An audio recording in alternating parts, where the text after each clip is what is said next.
Calling all pitchers and pitching coaches, PitchDoc 2024 is your destination for revolutionary pitching education and information, from the newest technology to advances in biomechanics knowledge to take-home strategies and application for making your pitchers better today. Join us August 8th and 9th at the Westin O'Hare in Chicago. Experience transformative sessions led by leaders from the college game to technology companies to player development experts. Use promo code OGX Podcast to take an extra 10% off. Visit go.ogxsoftball.com/pitchdoc. Again, visit go.ogxsoftball.com/pitchdoc and use code OGX Podcast to take an additional 10% off. Spots are limited, so secure yours today. All right, we are back for another episode. You know, I was thinking about leaving my window open for this, and then I realized the cicadas were too loud. So for all of you people listening who don't live in the Midwest, are they just in the Midwest? Yeah. I have no idea. No idea. If you don't live in the Midwest, you do not appreciate the, what even would you call it? It's like, I was thinking the other day, it's like an invasion. That you An invasion. read about in like It's an invasion. the Bible. Like, you know, back in 220 AD when the cicadas took over. That's what it feels like. So I was describing a scene yesterday morning to take my kids to school, from the back door to the car, where all three of us were screaming because it was the first time a cicada had flown like sort of in my direction and made that noise. And so it felt like you were about to get, like, they were trying to, it's not a good thing. No. It's not a good thing. And people are eating them. No. Yeah. Move on. Move on. It's like the tequila. What's in the bottom of tequila sometimes that people, you take a shot and it's like a. Nope. No idea. Nope. Anyways, Nope. They're doing like shots with like the cicadas in it. Nope. Yeah. Hard It's pass. like high in protein. Yep. Tastes like lobster. That's what the thing I read. This is Don't eat not the lobster. actual topic of the podcast Yeah. today, I'm going to say. First topic is cicada attack. Let's talk about all of our 2024. eggs. Yeah. Oh man. So anyways, moving on, but the cicadas here are real gross. So maybe take a minute before you come visit the Chicago area suburbs. I think the city's probably fine, but the suburbs are terrifying. All right, moving on. Postseason. Obviously, we had regionals last weekend, and Thursday, tonight, we have our first games for super regionals. Going into, what stage is D3 in? Williams is in Supers, headed to Supers. Same. So they follow Yep. the same timeline now. Oh, that's interesting. And then, yeah, so exciting stuff. I think obviously last weekend, although maybe it ended up less exciting, who was going to Supers, the path there was fun to watch. So I was reflecting on it, maybe just my first reflections, and then curious what you guys thought. Each stage, it's like you need one more layer at the D1 level. So, you know, pitching, and I think pitching is like, you know, do you have one good pitching, but like, what's the variability of pitchers that you have? And then hitting, you know, offense in different ways that you can manufacture runs, defense. It's like each layer. So in regionals, I think there were people that at least made runs that like had something there, right? So it's like Omaha had pitching, had some like really elite pitching. And I think we're seeing more and more mid-majors like have a piece of that. But then it's like each phase gets harder. You know, you cycle back to playing the same team again. And supers, you had to play a series. So it's like each phase kind of feels like, to me, you had to have one more layer. So it's like you could get through supers with just like, or regionals with like a good pitcher. Maybe you could get through regionals with a good pitcher, like one.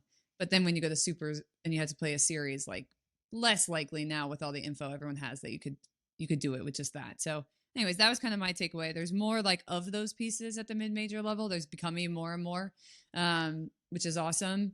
And it's like, maybe still in those cases though, they don't have quite the layers to like get the, you know, finish or close the door, but put some pressure on the higher levels to get more and more layers too, which I think is good. So that's my takeaway. I was thinking just like the Omaha stories, the shout out to UNO, Yeah. the, you know, Villanova stories, Princeton, you know, knocking out Princeton SEC, were run. just like in Southeast today's, Louisiana, that was the other one. yeah, right. in today's day and age where this makes me sound like I'm 95 years old, right? I'm about to be like back in the day, but in today's Back day in and the last age, cicada invasion. yeah, right.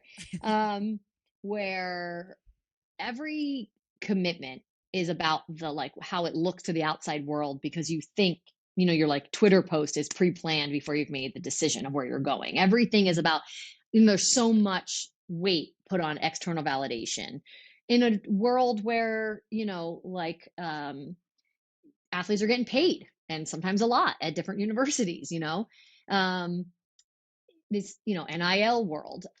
It just feels like the world of mid majors is just, it's a really tough argument to make to someone of like why to choose that. And then this weekend to me felt like here they come punching back. And I just think, this is my underdog spirit. This is my like my Rocky Balboa soul. I just think the experience when you choose, okay, maybe I could theoretically play at a particular level, Power Five level, or I could also go at this level and lead a program to something remarkable. Be the first time they have a regional win. Be the first time that they make it to the finals. I, to me, that is what the game is about. I just wish more and more athletes would value. It's kind of the argument I was making. I was talking about Division 3, but like it's this kind of a similar type of thought process in this mid-major world of when you're on that bubble, you could. And I'm not arguing that people should not go to Power Five, but I this world of like, look at the experience that those athletes just had. They're not going to be in the World Series. And maybe, like, to your argument, Krista, may never, that program may never get to the World Series. But you impacted a program and you left a mark that is just, you'll never forget. And I think, like, to me, there's something so emotional about that. To me, when you think about what you want for the game for yourself, what you want the game to be for your kids if they're in it, it's moments like that where like you defied what people thought was possible. And so I just, to me, I love supers because I love the world of like you lose, you go to hell home. Like it's like it is time to just move on or go home. There's something I think so like magical about that time of year. But I think regionals is always like special to me because I think that's still the layer where some teams like they're in a place where people feel like they don't belong and they're like, we'll show you. And now the Power Five takes over. And there's a whole nother world of being really excited, like I said, about that. But there's some stories there that I just think, and, we don't know these athletes individually all the time, but, it's just a real remarkable place, I think, to be. And I hope that stories like what you saw last weekend, yes, they ultimately didn't get through. But I hope to athletes out there that are thinking about where their next step might be in the college world, that weighs on them a little bit of like what those athletes did, how they impacted their own experiences and careers, the program they left behind, and the eyes of the nation. I mean, like you would put on Twitter and people would just be chanting on Twitter, Omaha, Omaha. Like they got a country to rally behind an underdog, because I just think that's a really special feeling. I'm for it. I love it. I love the route of like, yeah, I could push to something, but like, let me lead the way. Let me build something here. Let me be the reason why people want to come to Omaha now because they know it's possible. It's Yeah. awesome.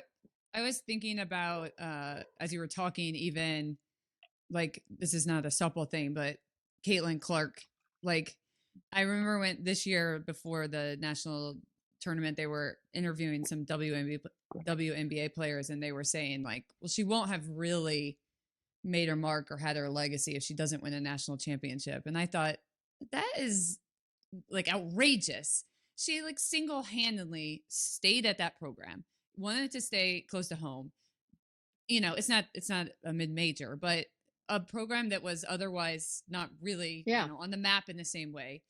Built it, got everyone, like I look on all the time. You walk down the street and there's people wearing Iowa women's basketball jerseys that are like in the Chicago area, and I think like I think to the same thing of like, let's not discredit how important that value is of like, I can just build this program and maybe then what I've built sustains and becomes something, because now we can recruit people and we could do all of these things.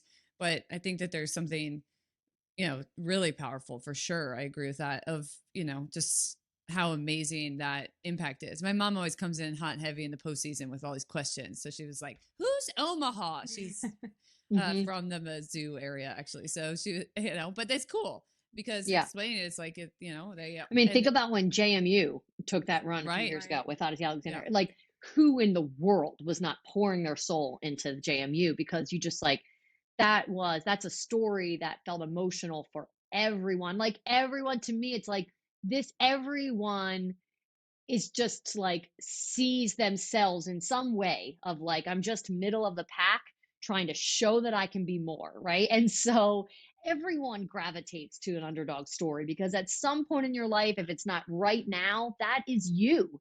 And I just think like sports, think about like the greatest sports stories and movies. They're built on this concept, and so being a part of them is amazing. And so, kudos to those athletes that are elite, and maybe they got overlooked at a Power 5 level, or maybe they didn't and they just knew where they wanted to be in the program they wanted to be a part of. I can't say enough for that route, and I think that I hope we just keep seeing more of it. I really do. And I think it's a reason for us on the OGX side where it's important for us, like at the end of the day, we have different ways in which some schools can work with us, and some of these more of like higher ticket items and more direct ways to work with people, they're higher budget items. They obviously are catered a little bit more toward schools of a certain caliber. But for us, we've always felt like, well, that's not our goal. It's just to raise the bar from the top only, right? Like, got to just keep pushing information. And it's for this very same reason. It's this very same concept, because, a good mid-major, man, taking off and just like making a mark on the national scene. It's like, I could watch that day in and day out. You guys know it's related to the underdog concept, but you guys know how much I just love the chaos of this time of year. It is very much related to the underdog concept, but expanding on the conversation with Omaha, it's like Omaha may not have had the result that they wanted out of the regional. Of course, they wanted to go on to supers, but the mark that they left and the chaos that they induced to Mizzou, right? The requirement for Mizzou to have to use Krings as much as they did, the extra innings, like that impact of like, you're going into a regional where maybe by the public eye are not expected to do much. And you come in and you challenge these SEC schools, you challenge these, supposed winners, assumed winners to these games that tax them. You've made your mark. Mizzou has to rebound from that. These colleges, then these programs that went through regionals and really had a fight, they gotta come into supers making sure they got all their ducks in a row. And I think like that level of chaos is, again, related to the underdog stuff. Like, I love it. I just like, that's you ever use the word parody. Like, that's the parody I love, because the chaos it brings, the programs that just not come out of nowhere. Because if you've been paying attention to the mid majors, a school like Omaha isn't a surprise. A pitcher like Cameron Meyer and Sydney they're not surprises if you're paying attention. But if you're not paying attention and all you're watching are the Power Fives, you're like, who the heck is Cameron Meyer? And you're like, no, she's been at the top of the leaderboard in a lot of categories for a while. And that level of chaos all of a sudden is like, oh, okay, we have to handle that. And I like how it challenges those programs, quote unquote, at the top to respond and to be tested. And it makes an impact as those teams, even if they don't make it onto regionals, but those teams that they've, put up a fight against, they've got to rebound from that. And that's tricky to do in a week. Yeah, for sure. Yeah, it's fun. I'm excited for supers and excited for what's next. I'm going to be in OKC next weekend, and I'm torn because we love Texas A&M, but they're playing my girl Katie, so we'll see who wins. But I hope they all have fun. How's that? I hope yes, they all have fun. I hope they have fun. You they sound like pretty. my mom. Yeah, that's what Ashley's mom always says. I hope they really look pretty out there. Yeah, my mom's like, I just hate that someone has to lose at the end. I'm like, oh, get a grip, Mom. Yeah. Come on. Yeah, I hope they tie. It's hard. Hell no, man. You know, I Trisha want Ford everyone is to not go down. hoping they tie. So I like a battle. I Michael. want a battle, and everybody's going down swinging to the very last hope pitch. they all have I'm fun. looking for a good fight. Yeah. Yeah. All right. Well, more to come. We'll know who's in. Well, next weekend, I guess I'll be recording from OKC maybe. So Yeah. maybe I could set up some Live on the backdrop or spot. something. That'd be fun. Yeah. All right, cool. So next topic, totally switching. We are pivoting hard left here. Let's talk about data. So this has come up as we all know right now. We were just discussing whether Riker invented this verb or it's just used. But as we know right now, everyone's portaling. We got some portal stuff. So I think part of this came up from just sort of use of data in questions we get about whether we have people's data, or obviously for some schools that have in-game data, they have opportunity to maybe have seen some of these kids' data that way. We have lots of high schoolers now that are there's more and more camps where data is being used as a measurement in it, and then obviously from our standpoint we use it very heavily for training. So we're having a conversation internally a little bit about how data is used or should be used for children in in this process, sort of like what should be shared with college coaches, or how are we using it? What should the athletes know getting into that? There's definitely some interesting questions, I think, about how it is being used. The more and more that college coaches know what the data means, and maybe the athletes don't, I think that's another, interesting thing. If I go to a camp and I haven't otherwise been exposed to the data, I might, we have this even with our athletes sometimes where they'll share something on social media, and I will message them or call them and say, like, I don't think that's probably representing you in the way that you want it to, but I think that's a real thing. So if I go to a camp and I get my data captured, and maybe I don't quite understand that that's going to put me on a list or what that means or things like that, and then a college coach gets access to that, and maybe it's not that you want to hide things, but maybe it's not what I want it to be, or there's just some interesting questions, I think, about that. And I don't know that we're fully saying one side or the other here, but I think it's just a point of conversation. So that's the stage, I guess. And now I'll let someone else kick, and then I'll come back. My initial thoughts, like as you said, I don't know how I sit on either side of this, but I see the advantage of, as we're talking about portaling, I see the advantage of maybe you don't have stats from this season, and so your I'll say your stock in the portal is a little tough because you don't have these in-game stats to point to show your success, to show your fit for a potential program that you're looking at. And so those types of, we see these camps pop up that are targeting, players that want to be in the portal or that need to fill this gap. And I think that's a great idea. I think it's very, very helpful when athletes can get a current snapshot of where they sit in their performance and be able to talk about that and leverage that. The flip side of that is that I think because that story is so important, who collects that data is very important. The integrity of that data is very important. And as you said, the athlete's understanding of that data is very important. And so if you're going to, again, a camp setting, or even just going back home to your old facility where you used to hit or pitch, and they now have technology, that data is great, but you have to understand as the player of what it's telling you. I think that is one of the most important pieces. It is valuable, but you have to make sure that it's telling the right story for you. I like what you said about, like, someone posting something on social media and saying, hey, I don't know if that quite reflects something positively about you in the way you think it does.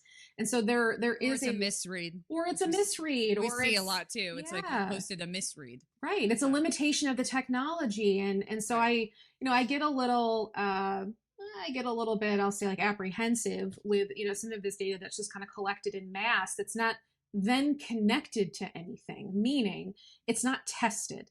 The reason I, besides being incredibly biased in this statement, but the reason I'm so confident in the data that we collect is because it then has to get utilized. It then either has to tell a story in a product that we sell, which is our assessment. It needs to support the athlete in training, which means it's got to make sense. It can't just sit out there in a bubble and not be connected to anything. And so I always I get very cautious about these snapshots of data that can be very meaningful and very useful and fill a gap for someone who may be seeking the portal or doesn't have access to that kind of stuff on the regular, but also the integrity of that data and that it's not connected in its current state to training, to your actual performance in a game. And so I'm in the middle a little bit of like the value of that. I think it's tricky. In this day and age with data. The one thing I was thinking as you were talking to that has been on my brain a lot it's why it's so helpful for us when we are sharing data. Maybe an athlete asked us to, and we're having a conversation with a coach or something, to be able to really have a conversation to share the context of that data also to the coach, which I think is really important, because sometimes I think where one of my like biggest apprehensions to the using these snapshots in this way of this age of athlete, all the way from, freshman to almost through college, is that what we know is that this isn't Justin Verlander. This isn't someone whose data is so stable and static, and what you get is what you get. With what I would say is asterisk that even MLB programs look at really static data and say, we could build this, we could tick this, we could just switch this. Like, they still think that they can develop that. But it's a little clearer at that stage because that athlete is so static and stable of exactly where, okay, we know when we see this that we might be able to manipulate or change this. They can see all of that. What's really weird, and I think it's just we have to keep doing a better job of educating. And as the data people, we love when people recruit off data. I think that there's a part of it that's really great, but also understanding how that data is going to be influenced by you as a coach and is able to be influenced. So it's like, one, you have to, if we've maximized an athlete at OGX and she now sits here with a pitch or something like that, one, there's no guarantee that that will stay if she's not in the right training environment. So it's one, knowing like you're not just picking up an athlete who's totally static and putting it into something. And then also, if there's an athlete whose data, maybe for a variety of reasons, is a little bit tiered down, really understanding that like that can be influenced. This is not an age where people cannot be influenced. This is like going back to having Katie Stewart. I think like one of my favorite things, like kudos to Texas coaching staff, because Katie came back winter break better than ever, because we never trained in an environment where she wasn't tired, running ragged all over the country in high school, like all of these things. So even Katie, who had great numbers, was able to be influenced, was not coming into Texas as a static product, because she's a freaking kid, who's not in a stage where she's just stable. So I think one of the things too that's really hard about this stuff is when also the receiver is using it either in a way that mirrors too closely with how someone like an MLB would use it, which is just, here's the snapshot, here's what this kid can do, let me piece together their thing, without, and maybe that could be a baseline or a start, but without any understanding of how that's a kid, and that you will be able to influence that positively or negatively when they come to you. It gets a little tricky to me at these stages. So I think there's an importance of the athlete and the family understanding the data and sort of being in charge of the process of who sees that and what it looks like. And there's an importance of whether it's in the company. I would say we usually put this on us, but the company's responsibility to also educate the receiver of that information to make sure that we're not creating a commodity trading center in a way that we maybe shouldn't, that's not valuing the kids in their full picture. So that's just something I think about it too. Yeah, my brain's going. I would repeat, I can say like, this isn't, it kind of goes back to the conversation of like data as player development and data as just like, it's like almost like Moneyball-esque type of, right. Which is a piece. I mean, it's a piece, but in the way that and it's not that either one is like negative, but the power of data in the game now, if you go to a camp and you're a high schooler and you get data, what has always bothered me is when people come back with some report that's like, you're 12, you could play Division 3, like, what in the hell kind of report is that? Because it's like there's so much fluidity. The kid is 12, so let's not even compare. Like there is no like you could play at such division. That doesn't literally exist. The kid is 12, right? And so yes, I understand there has to be some sort of like boundaries and division of like what what does the data tell us is the difference between the, an ace pitcher in the SEC versus an ace pitcher at power, at a mid major versus an ace pitcher? Is there a difference? If it is, what are we seeing? Conversations like that I love. But we definitely should not be taking young kids and telling them, as of today, this is where you belong. Like, that just doesn't make any sense. What you're trying to say is give them the information of what the differences are, if and when they exist, and then just keep showing the kid the truth of where she is. And that is it. As soon as data starts to get used at the youth level to like compare this versus that before they're ready for that, this is what you're talking about, Krista, of like, they're not stuck yet. They just got to keep rolling. So this idea of telling them what division they belong in, that to me, I don't even remember exactly like if the reports are even still like that, or I think when data was first coming on the scene, but I've always hated that approach. Like, that doesn't make any sense. What we do here is like, here's what it looks like in the game, and here's the age you are. You've got time. So as it gets closer and you're making decisions, you've got to fairly assess, where am I versus all of these stages, of course. But right now you're 3 years away from that. Get to work. Let's start moving the needle. So that's really, in my mind, obviously that's what data is for.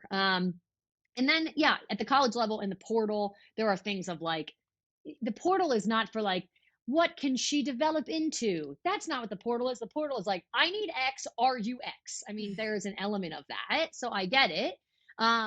So the portal is something different, I think, than this youth world of player development. Not to say that athletes in college and athletes in the portal don't need to be developed. I'm not saying that, but that's not what the portal is for. I think what you're referencing, Krista, is like this idea of like, people go to camps and then people are like selling that data for the portal or information or something like that. And this is the end of the day, like we always say, the data belongs to the individual. Right. Like, it belongs to the individual. You shouldn't attend a camp and that you personally paid for it, and now maybe that's being like used against you out in the world, if that even matches what your data is now anyway. So I think there's just this world of like people like holding power in your data. So I think the way to really combat all of that is to just, for athletes to stay connected to their data all the time, to know it for themselves, to keep working to push the needle, to use their data, to own their own data, know their own story, use it to tell their story, use it to advocate for themselves, not to say, I throw a rise when they know it doesn't exist. Like, be able to own who they are, and don't give the power of your data or what it is and what it isn't to somebody else who's just trying to make money off of it, right? Who's just trying to like leverage some power off of it. So, for us, we're like, put data in the hands of athletes, put it in the hands of the athletes and educate them, let them own it, let them know it, let them understand it. That favors player development. And then it keeps this, like, it gets used against you from someone that's just trying to profit off of it. Like, that's not the world we live in. We've got kids. Yeah, right. Well, and if we have lots and lots of data being collected, there's great ways that you can aggregate that data for knowledge, which we're doing all the time, and things like UNO, and we use all the data we capture from training in an aggregated sense to help make our training products better, to help make sure that our systems are doing what we think they should be doing, and that's very powerful for growing the game and building better systems and building better information for the athletes, as much different from using these like very individual slivers in ways that maybe don't help the athlete. And I think it's just a line. You got to sometimes it might benefit the athlete to have that information out there, and so sometimes you might check a box that you want it released in something, but I think just being really cautious of exactly what that looks like in the same way that you would on anything. So I think and just being mindful of that. But it's definitely an interesting time, I think, making sure. So wait, so someone could go to a camp and they're 17, 18 years old. They get their data collected. It's average. Most people are. It's average. Now the 2 years go by, they're in college, they're in the portal, and now someone could release that data and say, this is for data. I don't know what the timelines for all of those things are. Yeah, because that would be real jacked up, because it's like, I mean, data is you know what I mean? And I think that's important. That at least needs to be out there so that that's educated. So if you're like, I'm going to a camp when I'm 17 years old and I check the box that this could be released to college coaches at the time, at the very least, then you need to put it on yourself to like, then keep updating data, keep making sure you're getting it collected. It's out there. It's current. That's interesting to me, of like what those parameters look like. Cause that is a jacked up. Right. Talking about it is.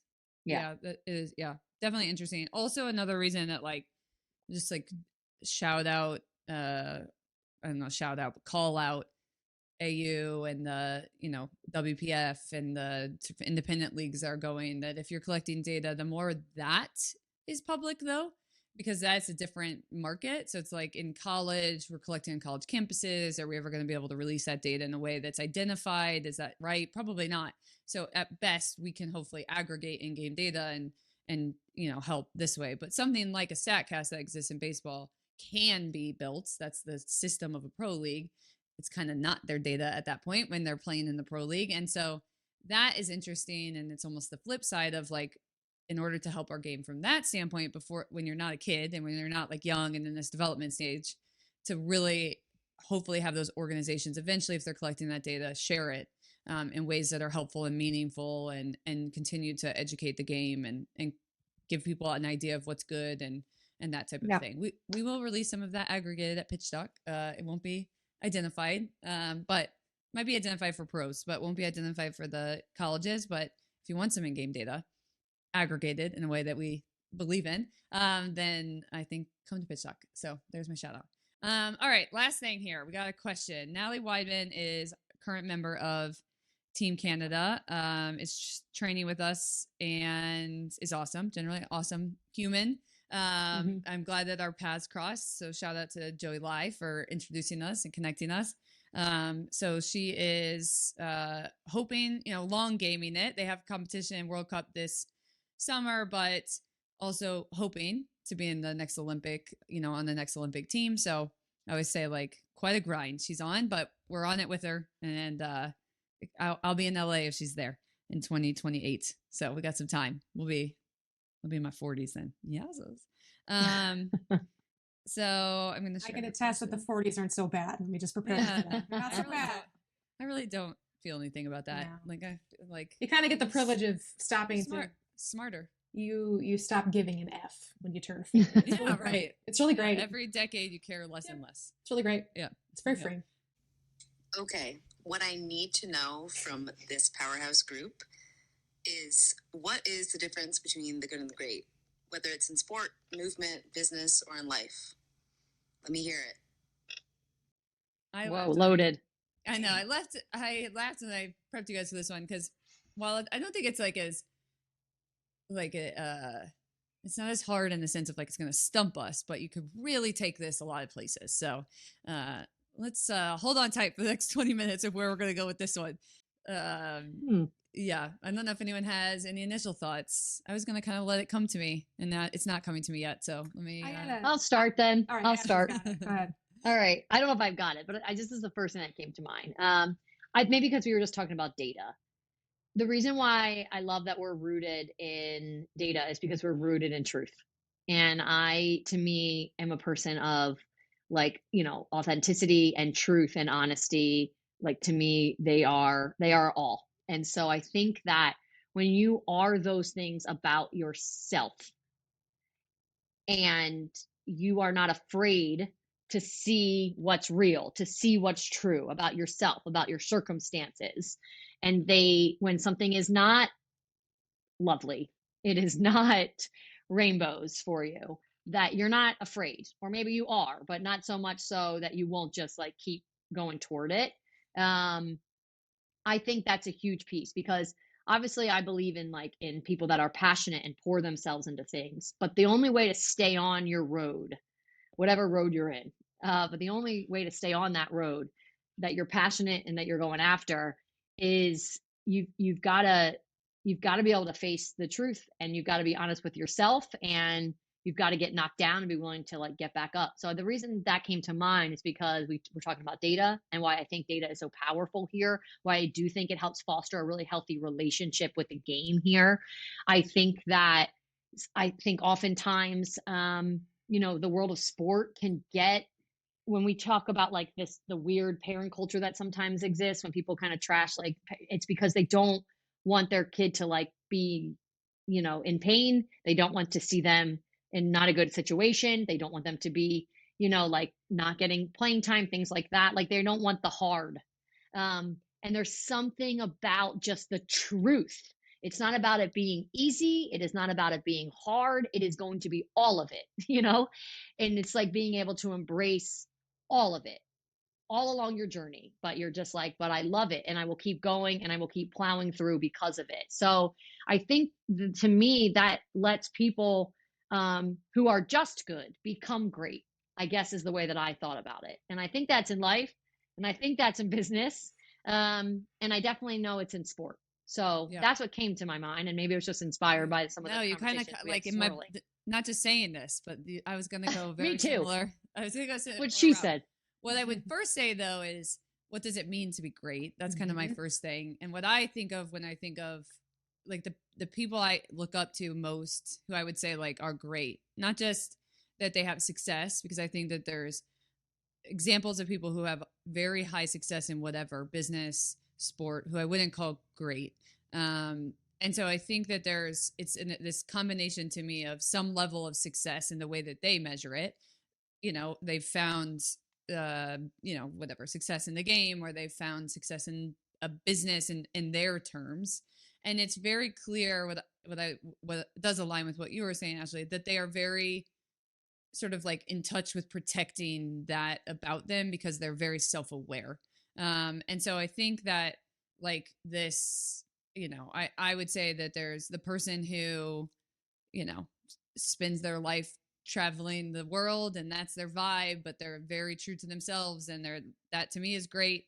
Caitlin Clark, I would call great. And I think it's pretty clear that even as a kid, she's extremely self-aware and speaks very, in a way that's critical of herself when needed to be, but just sort of like pushes game. So she's great, but she's like more traditional sense of great. Like she's having this crazy success in her profession. I think, there's a lot of different, but I definitely agree. I think the only way that you can be great in sort of a more holistic way look of the term is to be really self-aware. And that doesn't mean like don't be so hypercritical of yourself, because that's not important. Is I think at some point people who are great, they have moments where they are doing whatever it is that they love in the moment, and they're very free and not fearful and not hypercritical of themselves in those moments, and they're able to just like tap into this like flow state because of it, because they know if I don't succeed in this, like I'll be okay, like I'll figure out a way to work through it. And they have this like underlying confidence in their ability because they are aware of themselves in that. So I agree. I think it's a very similar concept, but I do think that is really, it's a way that people bounce back. I think of like when you're thinking sport, I think of like a Kobe Bryant or these people who like they on the court or on the field or whatever, there's a level of just confidence. It's not like they're like, I am super self-aware and I should have made that shot. There's a level of confidence that comes from like, if I don't succeed this game, then, or, whatever it is, that I'll figure it out tomorrow, and so there's a sense of, you look up to that confidence, but it's really authentic because of their like self-awareness. It's not this like fake fluff, because they're not willing to face. Caitlin Clark is an interesting one because like one, her decision to go to Iowa, it's just like, well, it's good to her.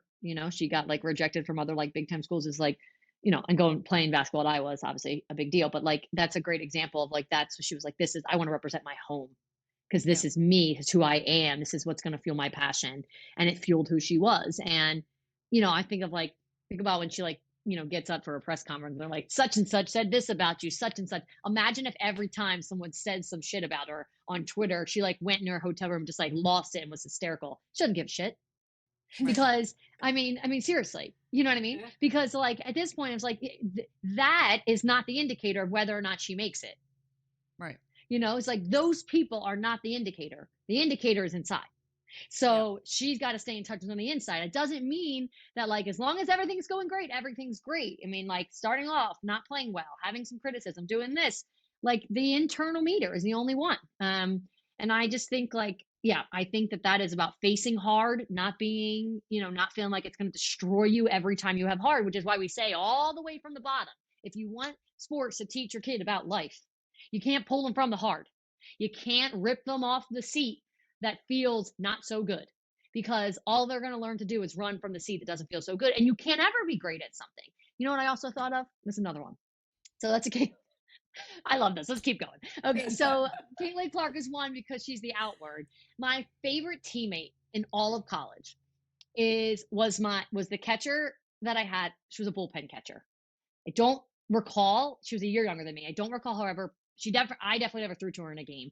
I don't recall her ever getting like a single inning of playing time, but she caught me every single day in the bullpen, and we developed like a really close, super connected dynamic. She was really honest to a degree that was pushing it. And you know how I love when people borderline push like what they should say to another person. I'm like, okay, now we're close, like I like this. So she was hard and she was just like, but never played, but she showed up every day and took her responsibility. This is Division III softball, let me remind you, at Emory University, where people had a lot of other shit they could be doing, and so like majoring in biochemistry, but she was just showed up, and like to her that was her role, that was her task. And I just, we were never like friends and buddies, as we weren't in the same like social circle, but we had such a close dynamic on the team.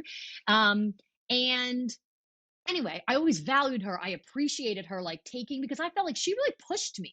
And she was like, for someone like me, who I'm always like talking, smack and stuff and everything. And she was like, wouldn't take it. And she felt this real responsibility, like keep me reeled in, get what we needed out of me. And I just like really appreciated her. And then I graduated, and then I kind of followed afterward, and she became the starting third baseman senior year. She never played third base. She just like saw an avenue, went and took it. And it was like a year later, and I texted her, like, I think about you all the time. This would not be someone we like texted, but like, you're a rock star because you impacted my career so much. And she was not in any, like, yes, it's Division III softball. It's not like we were on Twitter and like on the news, but for the stage we were on, no one knew who she was. No one knew how her work was doing anything. She didn't care because it mattered to her. And then she, like, it was that same, for 3 years, that same what she showed up with and her commitment to do what mattered to her then propelled her to something that was more outward facing, And I just think like, what a skill, just like, to me, that is greatness. And I'm sure, I don't stay in contact with her now, but she's probably a rock star in her job, and she is probably a rock star as a mom, which I know that she's a mom. And I just think like, because when that is in your soul, you can't be stopped. I mean, you really can't. And maybe in the short term, you're going to hit the hurdles, but in the long run, you can't be stopped. It's just a remarkable trait. It's why I love sports. It's because what better platform to learn those things than through sport.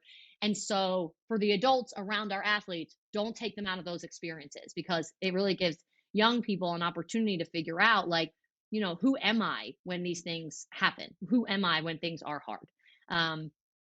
Those are the two scenarios I thought out. Two very different, but like this common core concept to me. I have to apologize for the song of the suburbs in the background, which is landscaping. So apologies for that. My answer to this was sort of twofold. I think it's in the same vein, but me with my health and wellness background and sports medicine, I go to take care of your body and your mind. Like, in order to be able to even handle the hard, to be able to handle the ups and downs of everything and whatever avenue you're in that life throws you, your ability to physically put up boundaries and say, that is not good for me, right? Whether it is a coach asking you to do too much, whether it's, training too much and trying to grind too much and do all the things that are just following what everybody else is doing and not taking care of what's best for you, is, to me, is what separates, I think, of a lot of our younger athletes. I think, like, if you can't get a handle on putting up some boundaries of, not tolerating coaches that don't treat you with respect, not engaging with activities that aren't healthy for you, getting to the next level and playing competitively at that level, getting to a place where you are in a career that you're thriving, it's going to be tough. And I think, like, that lesson of taking care of your body, your mind, who you surround yourself with, being willing to ask for help with those things if you can't do them yourselves, that is, to me, that is what's going to separate someone in life from good to great. And I recognize a very privileged place that I can say that from, of having access to, healthcare or mental health services or coaches that support you in that way, companies that support you in that way. It's a very privileged statement to make, but I I see this, you know, I don't like to predict things, but I can wax off a crystal ball every once in a while and see like, this kid, she's really going to struggle to be able to advocate for herself in life, because right now, either the adults around her can't help her create boundaries. She doesn't even know, like you said, doesn't even know who she is right now. Her identity is so wrapped up in this one thing. And then when I see it unravel is with injury, right? I see it unravel through, I've never been injured before. I've lost this thing that I love, this thing that was all of my identity. And I have to really rethink what my next steps are. And taking care of your body, taking care of your brain, asking for help when you need it. You know, to me, that's stuff that sets you up for life in any avenue that you're in, whether it's sports, whether it's business. It's taking care of you, putting up your boundaries, and being able to ask for help on the things that you struggle with and that you need a team for. Yeah. Laura, you and I are usually on like the same page. I feel like we answered the opposite. We did answer the opposite a little bit. Ever give up. Yeah. Yeah. I know we did. I know I like a different perspective. And I obviously advocate for athletes to do things like that all the time. But I was like hearing my dad's voice of like, don't underestimate your limits, because you probably will never even come close to what they are. Of like, you will never, ever, ever in your lifetime even probably touch what your limits are. So like, don't underestimate them. So there's this fine boundary, I think, of like not overdoing in a way that you're like taking yourself out of the energy, the passion that you need to keep going. On the flip side, not just stepping out as soon as it doesn't feel good. It's a fine line. They're both important perspectives. Yeah. If it's coming from a place of honesty with yourself, then like setting boundaries that are about, I don't like that because it's makes me feel bad is way different than saying a boundary that's like, no, I really can't do that. Right. Like I you know, those are two separate places. I think it's just about this concept of when we have a good session or, you know, with an athlete or, you know, I have a good exchange with a person. I'm like, yeah, this person's like different. I think it's just a level of a willingness to be curious. And then I think that is about a lot of things like, oh, my reaction to that was a little heightened from what it maybe should have been. Like, let me reflect on why I felt so charged by that. Or, you know, not like I'm going to beat myself up over that. Like that was probably not great, but like, there's probably a reason. So let me like do some reflecting and then also probably go handle the ramifications of my response to that. Or the same with training sessions. We say this all the time. Like if you either can't ever see bad, so you inflate everything and you just make it all feel good, or you just spin it in a way that's like, that was great when it wasn't. And, or on the flip side, you just come into a training session, you're like, when it feels crappy, you're just like, I stink and I'm never going to get this. And those flip sides are not good. So it's living in this like middle of, this is all just feedback. And can I take it as feedback and then be honest enough with myself to do something with it? That's life. If you can do that, you can be great at whatever you want to be great at. It doesn't have to now be that we've solved the world's problems. Yes. Now we know how to be great. Everyone go be great. I always think of you mentioned like our responses were so opposite, and my brain goes to there was a Glenn Doyle podcast a couple of years ago now. She's like, I'm a great quitter. I quit with the best of them, right? Like I know when to give up, and I'm like, man, I need to embrace that as a recovering perfectionist. I have to embrace and Laura, to be perfectly honest, I would say from my eyes, what you describe makes someone good. What we're talking about is make someone great. Then in my mind, like, then you got to be willing to go where other people aren't willing to go. All right. You know what I mean? You have to figure push that out. Unravel that maze, people. Yeah, Natalie. Good Lord. Take that journey with us. On the other side of it, you determine what you're going to do with that. And that's also assuming that we're great. So I don't know. In softball to a therapy session for 40-some-year-old women. I feel like that's a whole other staying with us. That's Welcome a whole other to spin-off. OGX. Right. Where this is just a normal Thursday afternoon for us. Right. We used to call it S2 After Dark, but I think this has pivoted in a whole different direction. Yeah, we kept up with that pendulum swing topics the whole time. No problem for us. That's funny. All right. Well, everyone enjoy postseason. Happy postseason. Happy portaling. That's the thing. Happy cicadaing. You know, whatever you got going on. I would say happy portaling is an oxymoron. Happy portaling. It's like portaling? ? Godspeed. Yeah. Right. Yeah. Portaling cicada. Same vein. All right. Well, until next week.